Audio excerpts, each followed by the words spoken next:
Hello friends, welcome back to the channel. You are with me Sakthi. வாங்க இன்றைக்கான கதையை பார்ப்போம்.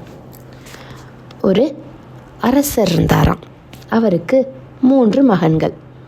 தனக்கு பின்னாடி தான் நாட்டை யார்கிட்ட ஒப்படைக்கிறது அப்படின்னு யோசித்த அரசர் தான் 3 மகனுக்கும் ஒரு போட்டி வைக்க யோசித்தார்.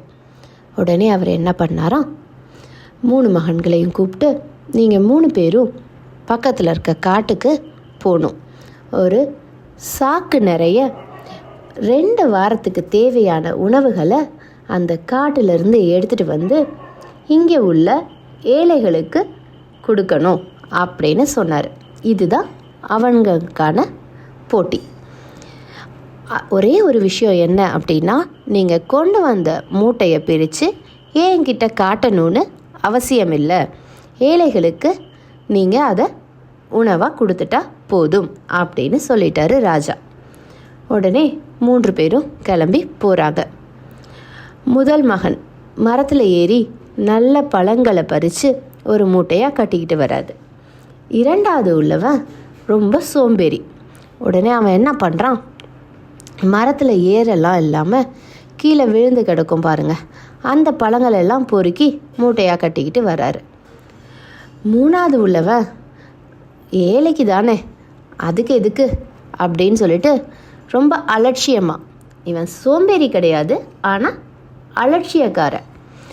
உடனே அவன் என்ன பண்ணிடுறான், ரொம்ப அலட்சியமாக கீழே கிடக்கிற குப்பையெல்லாம் அள்ளி மூட்டையாக கட்டிக்கிட்டு 3 பேரும் ராஜா கிட்ட வராங்க. நாங்கள் மூட்டையை எடுத்துகிட்டு வந்துட்டோம் அப்படின்னு சொல்கிறதுக்கு.